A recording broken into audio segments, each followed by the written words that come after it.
from where I stand, we know we've already got open because KVS tells us that you're 16 degrees open. Yep. We know that this is okay and this is okay, but we've got this massive scoop here, Yep. there. Given the fact that you sit behind a desk all day, that's... Yep.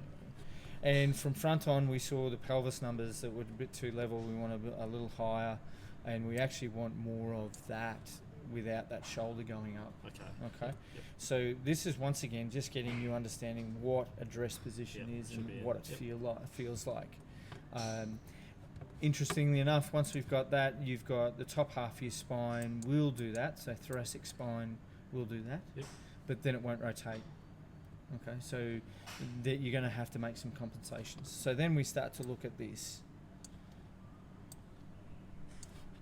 And as you start to take it back, we start to see the hunker burn and love. We get the knee going in this way. Yep. The pelvis then starts to look a bit too much like that, and you've just swung your arms, you've rotated that little bit too far because you can't. Yep. You start to make compensations, and now you've got to get it back down there somehow. Okay, and then that's something that we won't see on K-Vest, where this leverage unloads early. Yeah. Okay. Yep. Okay. Yep. We will see it, however, in the speeds. Yep. And how Best quick fun. so how quick or how slow your hands are Yeah. Yep. at that stage, and how slow your torso is through impact. Yep. Okay, and we won't see that. With the speed, you'll sort of see a spike, and then it'll drop off, and then a spike, and then it'll drop off, and then your hands, and then it'll drop off. Okay. For you right now, we're going to see it sort of not spike and peak enough. Yep. Okay, so it's not as efficient as what we'd like, and then you spend the whole time trying to catch up. Yep. Okay, so from the numbers standpoint here, we see a path of minus 4.5, which is going to be 2 across it. Yep. So it's got to come in outside. Well, close to 0, plus or minus 2 degrees. Okay. Yep. We're okay. What determines that is the angle of attack. Yep. Okay, so if you've got a shallow angle of attack, which is very, very shallow there at the moment, you want this to be as close to 0 as you possibly can to hit a push draw or deflected draw. Okay. Yep.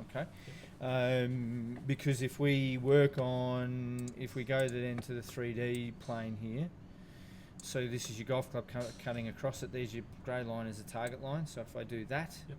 there's your target line, the grey line. So you're cutting across it this way. Now, if I do this, we start to look at, if I'm hitting down on it a lot, okay, so coming in from this angle here, well then the projection of the golf club is going to be further that way. Yep. Does that make sense? Yep. From a D-plane point of view.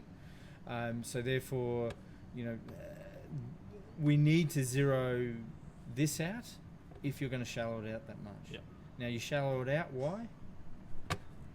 Because you lose your leverage. Okay.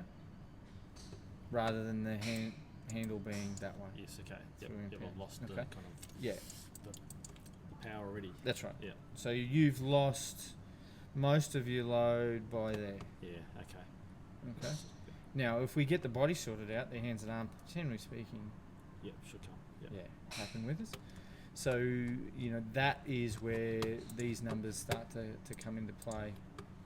This number here, minus 1.3. Yep. We're not steep enough on it. Or I'm happy being that shallow on it, but I've got to get this to 0. Yeah. Okay. Yep. Okay, does that make sense? Yep. So it's quite a difficult, convoluted equation, but all you need to know right now is we sort this out. Yep. We get you to the top of the backswing, and then we get that sequence where it starts a little more efficiently and, Yep. the speeds peak a little bit more efficiently.